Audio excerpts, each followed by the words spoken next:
The day Zoe slipped me the note, I almost missed it. She pressed it into my hand like a permission slip, then walked back to her desk like nothing happened. If I'd shoved it into my pocket, she might not be home today. I teach first grade. Zoe is the quiet kid with the unicorn notebook and crooked ponytail. She always lines up first, always says thank you, never causes trouble. Her mom picked her up every afternoon at my door.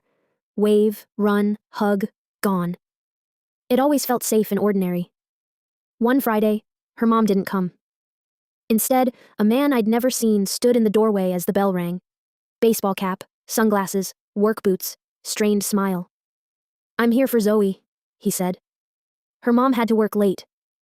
"I'm Uncle Mark. Our rule is clear. If I don't recognize you, you go to the office, show ID, and get checked against the contact list." I told him that. He sighed. "We already did it," he said. "They added me. You can call if you want, but we're in a hurry." Right then, the classroom phone rang. The secretary sounded rushed. "Ms. Lane, there's an Uncle Mark here for Zoe Taylor. Mom just called and approved it. You're fine to release her." On paper, everything matched. Still, when I looked at Zoe by the cubbies, backpack on, notebook clutched white-knuckled, my stomach tightened. "Is that your uncle?" I asked. She didn't look at him. She stared at the floor and gave a tiny, stiff nod. I let her go anyway and thought about that nod all weekend. Kids don't lie with their bodies. Zoe had looked like she was freezing from the inside out. On Monday, Uncle Mark was already in the hall when the final bell rang. No sunglasses, same forced cheer. "Hey, kiddo, Mom's in the car," he called. Zoe didn't move. Her hand was wrapped around her notebook again. I opened the door but kept my body blocking most of it. "Zoe, can you grab my attendance folder?" I asked. She walked past, brushed her notebook against my hand, and something small and folded slid into my palm. She handed me the folder and sat down again without a word. I told him, "Give me 1 minute to write a note. You can wait right there." I closed the door and locked it before I even looked at the paper. In tiny, shaky letters, it said, "He is not my uncle. He took me on Friday. Please call the police. My real dad is Jacob. Don't let him take me again."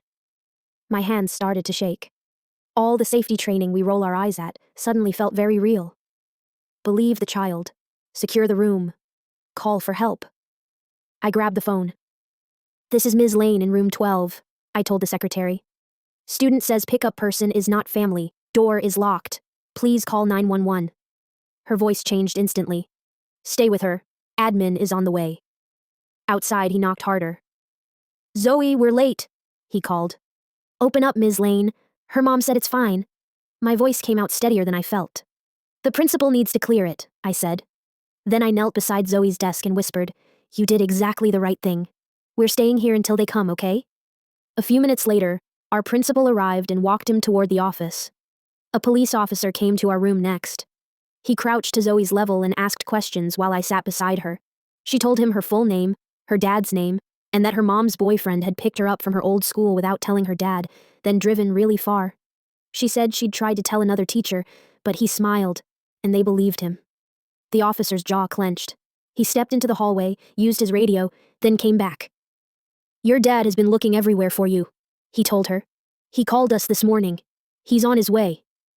That afternoon, a man rushed into the office, eyes red from crying. Zoe ran to him and slammed into his chest, sobbing, "Daddy, I wrote the note." Later, a detective said that scrap of paper probably kept her from disappearing. People called me a hero, but all I did was believe her and decide that looking foolish was better than staying silent.